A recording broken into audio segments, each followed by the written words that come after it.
Today, I'm going to be reading a story by Reverend Sunshine Jeremiah Wolf called Super Tiny. Once there was a little girl named Amanda who loved to help other people. She helped her Papa David and Poppy Cesar to clean the house.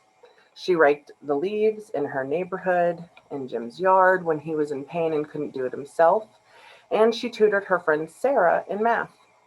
So, when it came time for her class to do a project to help people in her hometown, she was excited. Teacher Mike assigned each student a community of people that they should help. Some would help people living with illnesses, some would help clean yards for those who could not clean their own, and each project was a little different. Teacher Mike told Amanda that he would like her to help people in Walden, the poor part of town, who are hungry. He said, "You can do any type of service project you'd like, but I want you to help those who are hungry." Amanda couldn't wait. She thought all day about what she should do. When she got home, she told Papa David and Papa Cesar about the project. "I want to make sandwiches and take them to people who are hungry." Papa David and Papi Cesar and their neighbor Jim and her friend Sarah made 100 sandwiches for the poor people in Walden.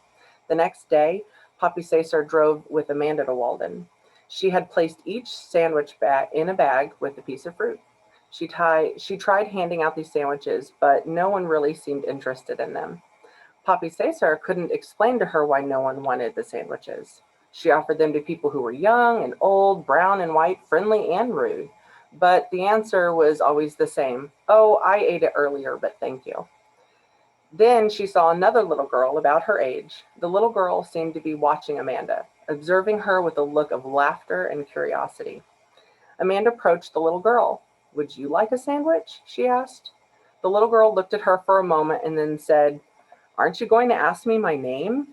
Amanda was a little embarrassed. "Oh, I'm sorry. My name is Amanda. What's your name?" "My name is Tiny."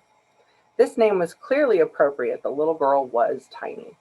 "Why are you handing out sandwiches?" "Well, it's a class project. I was asked to help those who are hungry here in Walden. So my Papa David and Papi Cesar and Jim and Sarah and I made sandwiches to give to everyone." Tiny laughed. "Well, we do get hungry here sometimes, but we never take food from strangers. Some of my neighbors go to the soup kitchen in the evening." She paused to laugh some more.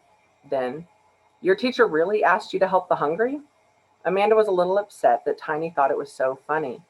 Without really thinking, she blurted out angrily, "Well, what would you do then?" She didn't mean to get so mad, but she did not like that someone thought her being helpful was funny. Tiny stopped laughing and looked seriously at Amanda. "You really want to help us?" Amanda nodded, but didn't speak because she was too mad. "Well, we have a garden that the city gave us. They gave us seeds, but most of the seeds were bad or not food that any of us will be able to eat much, like turnips." Tiny made a grimace. "Yuck. Who needs 1,000 turnip seeds?" Amanda laughed. Tiny explained that what they really needed were healthy seeds for foods her community would eat, and tools to help dig up the land and water the garden. Tiny said that if Amanda really wanted to help, she could get her class and her dad's and her friends to write a letter to the city council asking that a grocery store be put in the neighborhood because the closest one was about 45 minutes away by bus. Tiny and Amanda talked for a long time, and not just about the needs of Walden. They both liked to jump rope and sing songs and make bird calls. Poppy Cesar spent some time chatting with Tiny's mom, and soon the two families were friends. Amanda decided that her project would be to ask her church, her class at school, her family, and her friends to come down to Walden and ask the people what they needed. They helped the community get the tools and seeds for the garden and shared in a big harvest meal in the fall. It would take a long time, but eventually they would help get a grocery store in Walden. They had a big festival to celebrate their success together. Amanda learned a big lesson that day. She learned that you cannot decide what people need help with. You have to ask them what they need and what they need you to do, and then do that. She also learned that sometimes if you ask a stranger what they need, you might just make a friend. Thank you.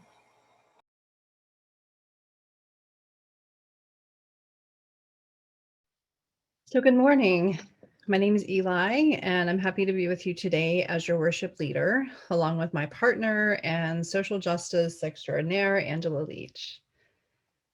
For the past few years, Angela and I, along with our friend and mentor, Father Bruce Wilson, have been working with a community development model that's based on the idea that relationships are the basic unit of social organization and can function as a medium for social change.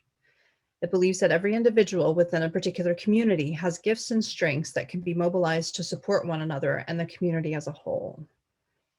This process, called asset-based community development, or ABCD for short, proposes that if real change is to happen within any community, it must be guided and directed by its members.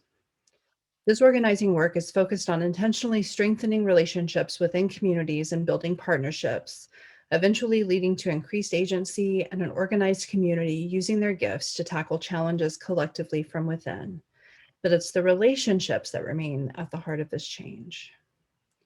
Incidentally, this method also provides a framework for people with privileged identities, those of us who are white, straight, cisgender, educated, middle class, etc., to engage with marginalized groups and be led by their goals, wisdom, and experience so that our privilege doesn't run amok and overtake the process. So in August of last year, U2C3 received a grant from the UU Fund for Social Responsibility for a project focused on implementing the first step of the ABCD process, a series of surveys and meetings within the community that we call listening within the unhoused community in Corpus Christi. And thus the Unsheltered Voices listening project was born. This project was an extension of the work in which our social justice team had been participating in partnership with the local organization Tacos Not Bombs, providing a hot meal and a sandwich for later to unhoused and poor individuals and families. The Unsheltered Voices project was an effort to go deeper in building connections between this congregation and a community on the margins, to start building reciprocal relationships in addition to providing for basic needs, and to work on developing agency and unity within the unhoused community in Corpus Christi, leading to what we hoped might look like a union of sorts for unhoused individuals. This project was an effort to move beyond the traditional charity model that relies on relationships of inequality and one-way giving, in which one group is designated as needy receivers and the other as benevolent givers. In recent months, Angela and I, in partnership with Reverend Chris, U2C3 member Beverly Thomas, and many outside volunteers, have spent time on the streets working with a group which would, at first glance, appear to challenge all of these high-minded and idealistic notions about every individual and community having gifts and assets. After all, how can someone experiencing the trauma of living on the streets and struggling with addiction and mental health challenges really have the bandwidth to contribute their strengths and gifts to strengthen their community in the midst of so much turmoil and struggle? But while this process has certainly had its share of challenges, I found ultimately that the unhoused community has much to teach us about resilience, connection, and relationship building. We've seen this past year under the COVID-19 pandemic just how important our connections and relationships with one another are and what can happen when they're interrupted. If you're anything like me, and I suspect you are, this past year you've likely struggled with anxiety, loneliness, fear, and a powerful feeling of disconnection and isolation as we've been cut off from our neighbors and friends and loved ones, all of the relationships which form such essential parts of our lives. COVID-19 has necessitated that we don't connect in the usual ways with others outside our families too. We have to stay away from one another in public. There are no handshakes or hugs. We can't see one another's faces through the masks that most of us wear to keep each other safe, which means we can't see each other smile or connect in the usual ways there either. Our interactions have become limited to phone calls or in little boxes like these on a computer screen, which simply don't have the depth and closeness and realness of in-person interaction. I'm sure that you'll agree that this interruption of our relationships and loss of connection has impacted us all deeply and profoundly. So it's uncomfortable to imagine, but how would it feel if this disconnection were to continue on indefinitely? How would this impact your psyche, your body, or your soul? When we talk about poverty, it's generally in terms of a lack of money or resources. And while this characterization is certainly true, The poverty that impacts the unhoused community perhaps most profoundly, particularly many of those who experience chronic houselessness, is a poverty of connection. It's a profound loss of relationship, a process of creeping invisibility that renders you unseen, a relegation from a whole complex being with dreams and gifts and hopes to simply a person in need of money, of clothing, of food, of a job, of a car, of a home, which society tells you you are defective somehow in your ability to provide these things for yourself. And while it may be true that these physical needs are there, the more damaging absence that often occurs is that of real human heart-to-heart connection, and the sense that you are a person with gifts and capabilities beyond just being on the receiving end of someone handing you $1 or a sandwich.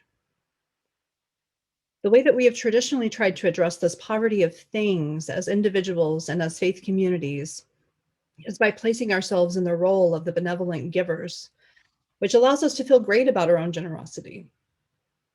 Church groups head to soup kitchens and shelters en masse in matching t-shirts to hand out meals so that at the end of the day, we can pat ourselves on the back for our selflessness and compassion. And maybe for a while, these experiences inspire us to reflect on our own blessings and privileges, being faced with so many that have so little. And indeed, there's a very real need for these things. After all, hungry people need to eat, cold people need warm clothing, houseless people need shelter, and so on. But ultimately, if we don't go any deeper than these transactional relationships, the people that are helped by this model become two-dimensional figures, defined only by what they don't have, caricatures of struggle and need.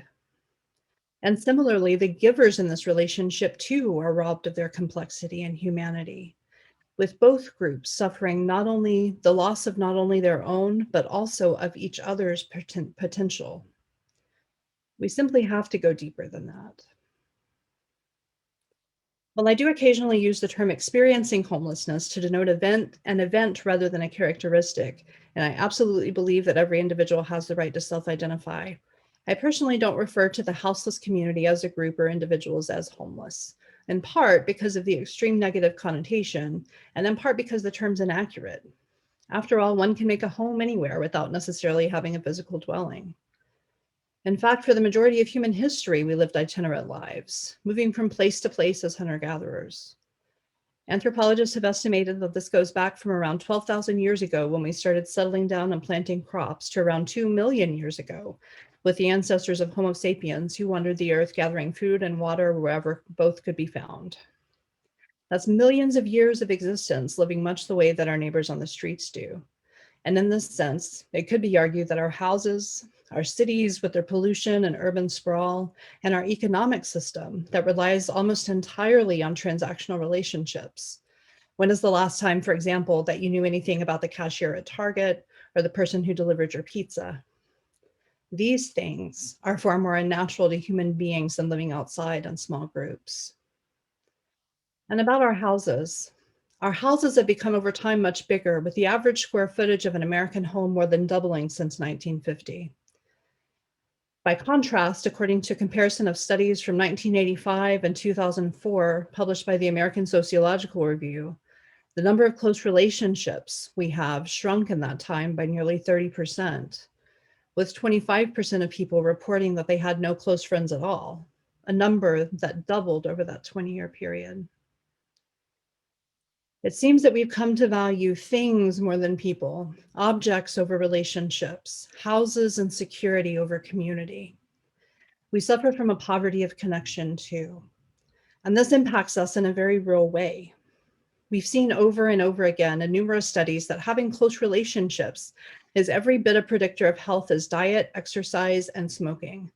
The more we have, the healthier we are. And conversely, lack of connections is correlated with depression, anxiety, and other mental health issues, poorer physical health, including resilience from illness, later life cognitive decline, and increased mortality.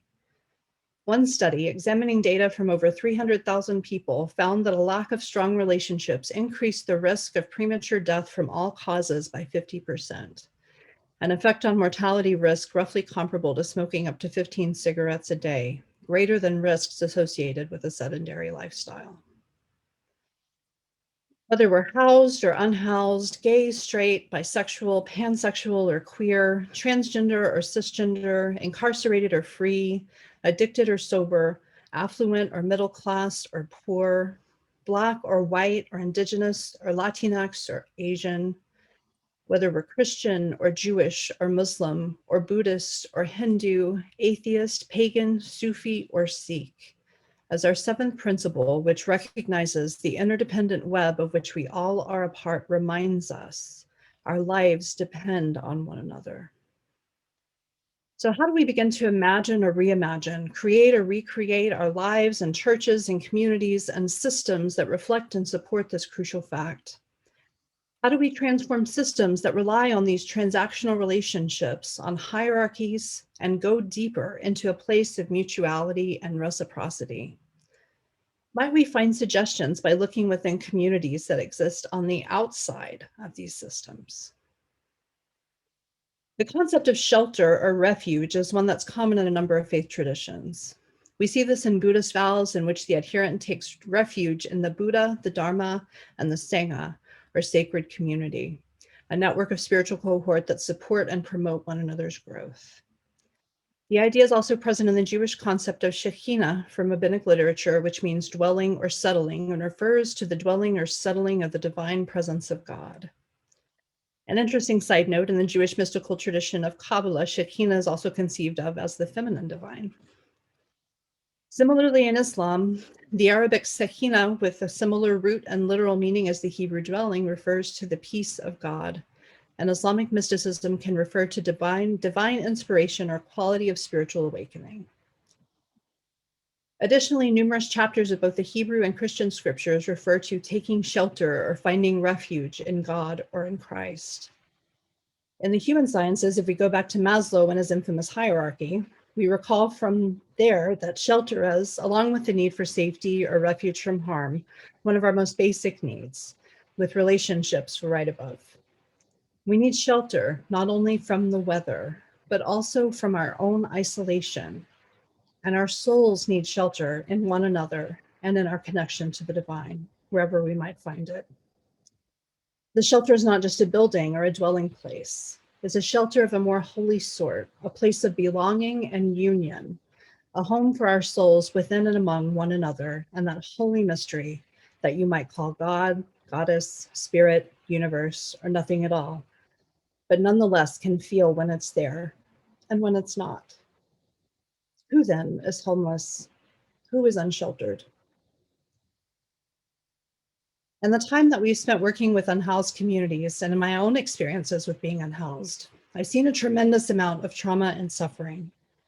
I've also found connection and community and instances of caring for one another in ways that housed folks just don't do, particularly in most white, middle class, and affluent neighborhoods.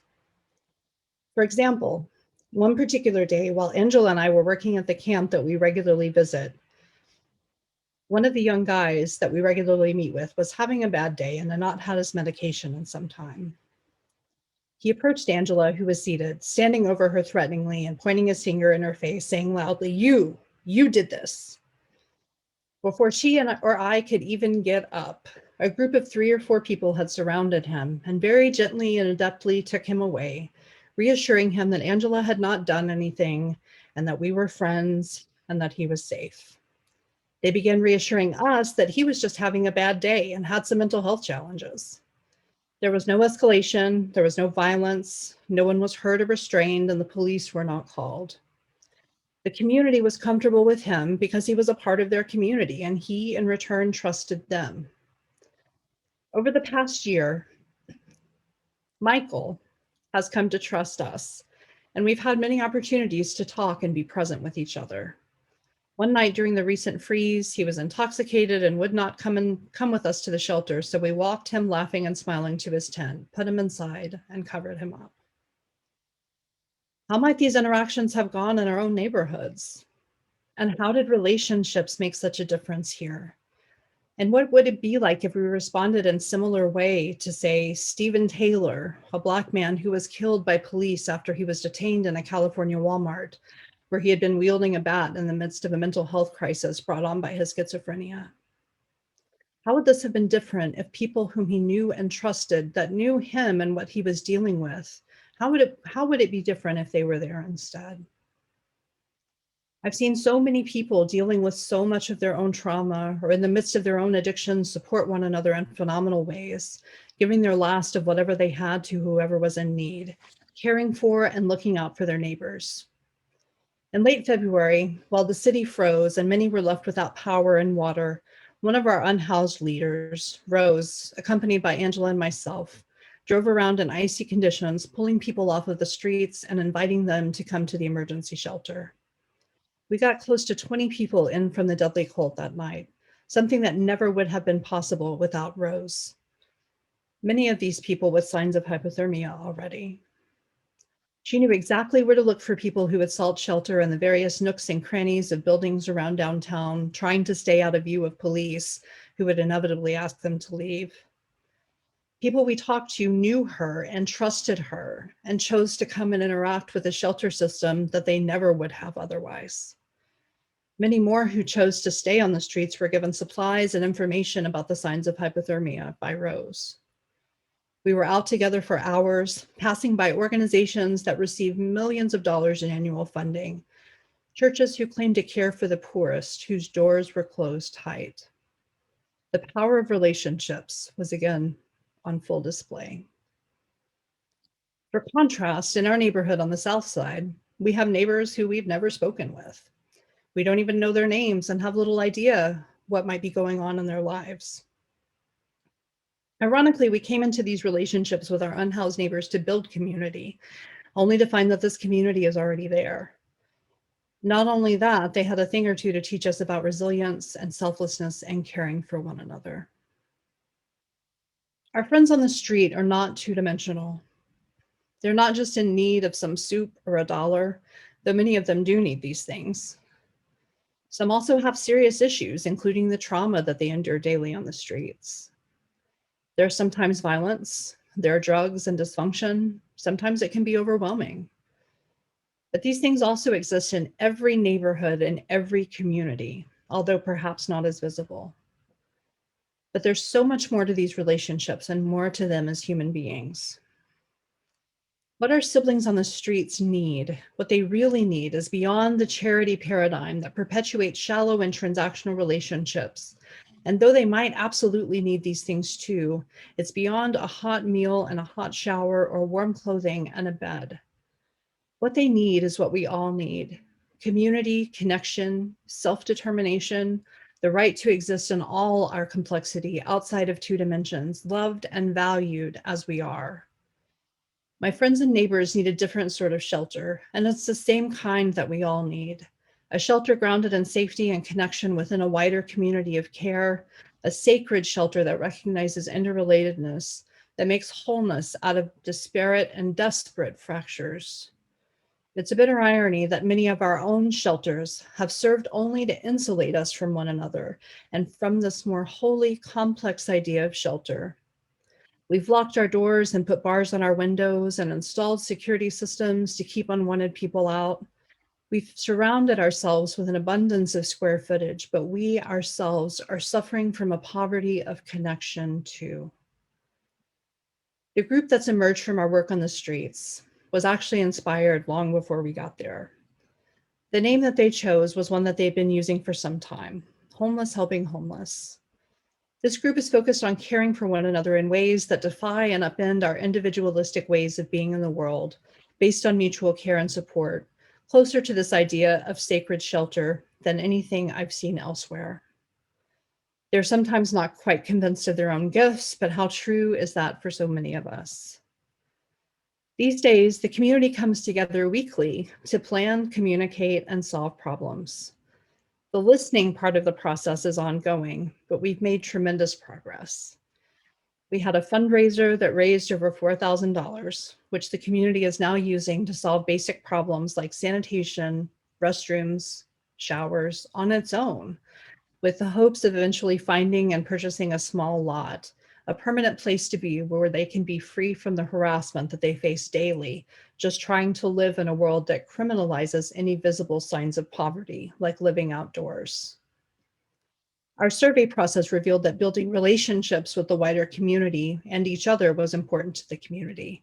And we now have a group that's coming together to advocate for themselves with the city and other organizations. What this group has shared with us, the courage, the resilience, and the caring, has convinced us that they're not just the ones that need us. We need them too. We need their reminders about connection and caring, about the importance of relationships, reminders about interdependence and resilience, and building communities in which people are not defined by what they have or don't have, but instead inspire one another through the ways that they use their individual gifts to make their little corner of the world better somehow. We need their reminders about our own complex, flawed, sacred nature, where we can be all at once wise and dirty and caring and addicted and traumatized and funny and knocked down and compassionate and foolish and hurtful and broken and generous and hurting and brilliant and hopeless and kind. They remind us that we can be imperfectly and deeply human, and that one doesn't need to be perfect to have an impact. They inspire us to recall what's truly valuable and what real poverty, not a lack of money, but a lack of connection, looks like. And they offer clues as to how it might be remedied. They have much to teach us about how to be in the world without amassing more than we need, and much to show us about how to care for one another. With their presence, they ask us to imagine a more equitable world, reminding us that we have much to do and much to learn in order to make room for each other. They remind us that our inherent worth is not determined by what we have or what we've done, and above all, that our lives depend on one another, and that our souls and our very own uncertain future as humankind depends on this recognition. They don't just need us and our dollars and our sandwiches and our agencies and soup kitchens and shelters, but rather we, all of us, need shelter of a different, more powerful, more sacred sort. The one that comes not from a structure, but rather manifests when we remember the deep connection that we all share, recalling that none of us are whole until we recognize that we all are holy, and that our very lives, psyches, bodies, and souls are profoundly linked to one another. Each one of us manifestations of that infinite and intimate collective divine.